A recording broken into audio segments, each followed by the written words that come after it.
Subrosa é uma vila e freguesia do concelho de Paredes, com 4,87 km² de área e densidade populacional de 542,3 habitantes por km².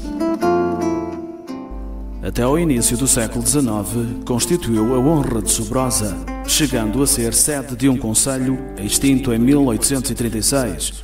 A partir desta data, passou a integrar o concelho de Paredes. Até à extensão do concelho de Subrosa, esta freguesia usou durante séculos o título de vila, categoria que recuperou a 6 de abril de 2011, com a aprovação da Lei de Reelevação à Vila pela Assembleia da República. Situada entre três montes, Serra de Santiago, Monte do Visalto e Monte do Ladário, os limites administrativos de Subrosa são os pontos mais elevados do território da freguesia, à exceção da Zona Sul, na qual se forma o Rio Asmes, fruto de todas as linhas de água de Subrosa. Este rio, depois de passar por Louredo, Gondalães e Madalena, vai desaguar ao Rio Sousa. Se há terras que se podem orgulhar do seu passado histórico, Subrosa é uma delas. Povoação muito antiga, sofreu a influência da romanização, pelo que o seu nome vem do latim subrosus, uma adjetivação de suberis, que tem o significado de sobreiro. Assim, Subrosa teria sido uma terra abundante em sobreiros. Com raízes documentadas pelo menos a partir dos meados do século XII, Subrosa foi o local escolhido pelo nobre galego Fernão Pérez, o Cativo, para aqui fundar uma honra que subsistiria durante 700 anos. Vários membros da família dos Subrosas desempenharam importantes funções na corte dos 4 primeiros reis de Portugal, destacando-se o grande fidalgo Dom Gil Vasques de Subrosa, vencedor de várias lides e torneios. Após o exílio de Dom Sancho II em Toledo, em 1248, a família entrou em decadência. Nas memórias paroquiais de 1758, o vigário de Subrosa, Padre José Dias Torres, informou que Subrosa é honra com título de Vila de Subrosa e que a ela pertence toda a freguesia de Friamunde, parte de Ferreira, e tem casas que são sujeitas à mesma honra na freguesia de Cristelo, Besteiros, Madalena, Louredo, Souzela, Figueiró, Lamoso, Carvalhosa, Sanfins, Eiris, Meixomil, São Pedro da Raimunda. Referiu ainda que tem 2 juízes ordinários e Câmara. Além destes, havia 3 vereadores, 1 procurador e 1 meirinho.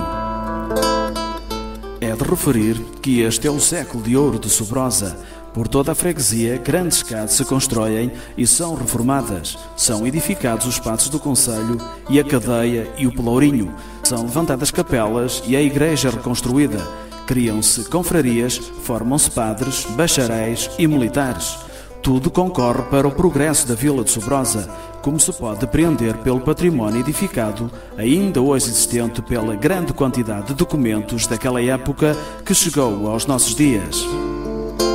O apogeu de Subrosa viria a dar-se no início do século XIX, com a elevação à sede do concelho, do qual faziam parte as freguesias de Carvalhosa, Codessos, Eiris, Ferreira, Figueiró, Friamunde, Lamoso, Meixomil, Modelos, Passos de Ferreira e Sanfins de Ferreira, no seguimento de lutas liberais em que grandes casas com os seus militares tomaram o partido miguelista. Subrosa vê extinto o seu concelho pelo decreto de 6 de novembro de 1836.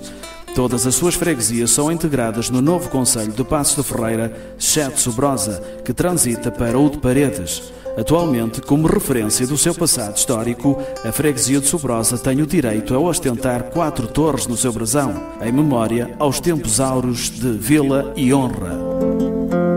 Apesar de perdidos os seus privilégios, Subrosa chega ao início do século XX como uma das freguesias mais nobres do concelho e uma das freguesias mais ricas, e uma das que possuem o maior número de boas casas de habitação, conforme refere a monografia de Paredes de 1922. Tal como em muitas outras freguesias da região, em meados do século XIX floresceu a indústria do mobiliário.